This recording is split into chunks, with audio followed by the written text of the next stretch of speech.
São Paulo, 12 de maio de 2003. Roda Viva, um dos programas mais importantes de entrevista da televisão brasileira, recebe nos estúdios da TV Cultura o jornalista português Carlos Fino. Entre relatos como correspondente de guerra e reflexões sobre o ofício de jornalista, vem à tona a relação Brasil e Portugal. Portanto, como é que eu vejo? Eu vejo que talvez aqui haja uma... Sabe que dizia, e perdoe-me que ele é argentino, não é? Perdoe-me o Borges, não é?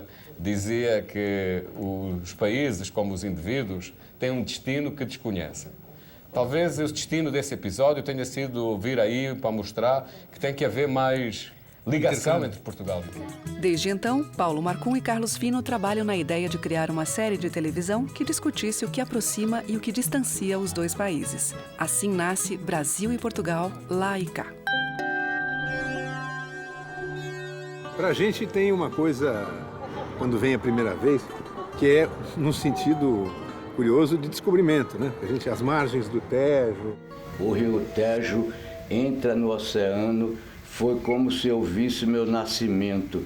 Foi como se eu visse as caravelas saindo dali para ir para o Brasil. Eu tive essa sensação de estar a um espelho que não me refletia inteiramente. Era eu e não era eu ao mesmo tempo. O que me encanta é entrar num táxi e o motorista mal-humoradíssimo falar dessa de Queiroz. Isso me encanta. Não tem um brasileiro que não ouça fado e ache que ela é a expressão mais clara de Portugal. Que eu vivo nesta ansiedade. Não há português que não associe o Brasil ao samba. Se for o samba, não ligo. Mas fado, ligo. Gosto muito de fado. Não tem comparação. O samba é fantasticamente melhor que o fado. O fado é enfadonho. A minha alegria atravessou o mar e ancorou na passarela. Há quem diga que se os holandeses tivessem colonizado o Brasil seria melhor. Seria melhor. Eu queria ver como é que vocês iam cantar a Garota de Ipanema em holandês com aquela língua gutural, pá. Olha que coisa mais linda, mais cheia de graça. Ela, menina que vem, que passa, num doce balanço, caminho do mar. A gente entende-se, fala a mesma língua, enfim. Basta chegar a Lisboa que você vê quanto uma parte do Brasil tem influência portuguesa. Não diria que é uma Babel, mas, enfim, todos os povos de língua portuguesa parecem estar agora a circular aqui por Lisboa. Agora, esses povos todos portugueses, ex-colônios, estão se descolonizando e estão emergindo, né? E estão falando as suas próprias línguas, né? Os brasileiros adoram a cultura portuguesa. Quando descobrem o que é Portugal na sua essência, têm uma agradável surpresa, porque muitas vezes têm a ideia que nós ainda somos um pouco antiquados, somos o português do bigode, que é padeiro, que tem mercearia. O pessoal diz muita piada e diz que o português sempre é um pouquinho burro. Então, quem trouxe a piada de português para o Brasil foram os portugueses. É incrível isso. Vocês nunca mais acabam de matar o pai. Se você Quantas quer botar a gente mais? no divã psicanalítico... Puxa por uma navalha e... Quantas facadas mais? Não damos facada nenhuma, mas ele tem, isso é freudiano.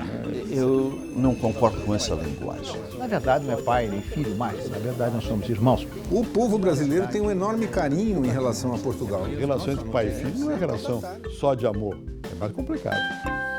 A questão não está tanto nos clichês, está nos preconceitos. Quando os clichês se transformam em preconceito... Mas a ideia que eu tenho é que há um bocadinho de falsidade relativamente ao povo brasileiro. São normais. Quando a gente não dá muita confiança, são normais. Se há xenofobia aqui, ela tem que ser combatida. Que aquele estereótipo que tão consolidado que um povo tem do outro, né, na verdade não corresponde à realidade. A história dos pastéis de Belém está intimamente relacionada com os religiosos do Mosteiro dos Jerónimos. Para sobreviver, em meados do século XIX, eles começaram a vender pastéis de nata. Tempos depois, um empresário português retornado do Brasil, Domingos Rafael Alves, comprou a receita. Hoje, são produzidos cerca de 10.000 pastéis por dia, com uma receita guardada a 7 chaves na oficina do segredo. Lá, os mestres pasteleiros, quando contratados, assinam um termo de responsabilidade e fazem o juramento de não divulgar a receita. O Brasil herdou muita coisa de Portugal. A cada canto que a gente vai, isso fica na cara da gente. Quer dizer, as madeiras, a pedra, este pilar aqui. Temos festa de Santo Antônio aqui no Brasil, em Salvador e aqui em Santo Antônio de Lisboa.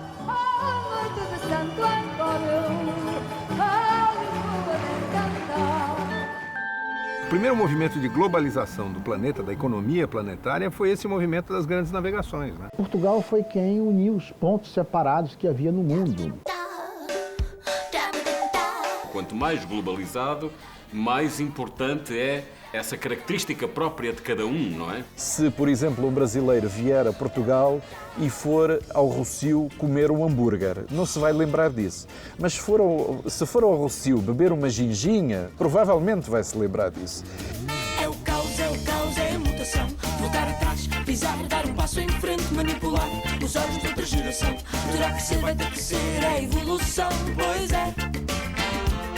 Não é. Essas primeiras viagens onde se ficava 70, 90 dias em mar foram obras fabulosas. E eu só comecei a entender isso quando comecei a navegar. Mesmo nos lugares onde há dificuldade, o que eu vejo é que muita gente procura sair por cima, dar a volta, não é? Nascido em 1914, Valentino dos Santos Diniz, ou simplesmente Seu Santos para os seus mais de 60 mil funcionários, sempre foi um insatisfeito e um adepto da mudança. Nos tempos de pobreza, na aldeia de Pomares do Jarmelo, em Portugal, aos 16 anos, ele disse ao pai: ou o senhor deixa-me ir para o Brasil tentar a sorte, ou eu vou para o Porto trabalhar numa loja. Seu Santos fez da inquietude a sua marca registrada. Assim, ele cruzou o Atlântico e do convés do navio que chegava à Baía de Guanabara avistou, em 1929, aquele que seria a inspiração para o nome do seu império, o Pão de Açúcar.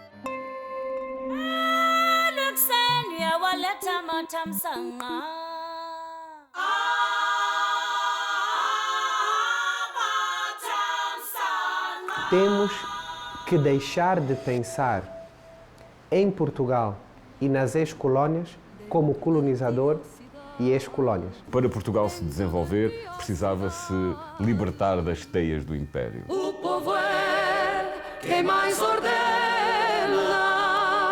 terra da fraternidade.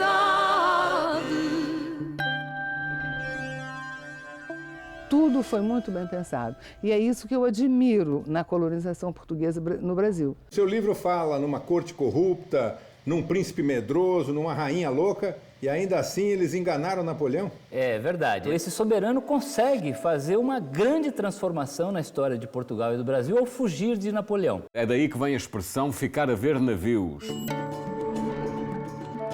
Nessa triangulação entre Portugal, o Brasil e África. Os holandeses perceberam isso muito bem. Quando invadiram o Brasil, invadiram imediatamente Angola. Agora, o Brasil hoje, mais recentemente, é que descobriu a África como um horizonte econômico, político. Mas eu acho que nós nunca seremos uma potência dentro da África. Carlos Fino e Paulo Marcon são jornalistas bem-sucedidos. Carlos Fino trabalhou em Moscou e Washington como correspondente da RTP e foi testemunha dos principais eventos da história recente. Foi o primeiro repórter a anunciar ao mundo o início do ataque americano a Bagdá. Paulo Marcon é jornalista profissional desde 1971. Trabalhou nos veículos mais importantes de comunicação do país, participou ativamente do processo de redemocratização do Brasil e é autor de vários livros, além de documentarista premiado. Os dois estão agora unidos no mesmo projeto, Brasil e Portugal, lá e cá, uma série que debate as relações entre os dois países. Esse parque aqui é um pouco a imagem da Lisboa depois de Portugal, depois da União Europeia. É, absolutamente. Foi essa a intenção. O Brasil, que Portugal não conhece, também não é aquele país do samba, do futebol e da praia somente, tá certo? Como diria o Chico Buarque de Holanda, o Brasil ainda vai ser um imenso Portugal. Oxalá. Ainda vai tornar-se um imenso Portugal.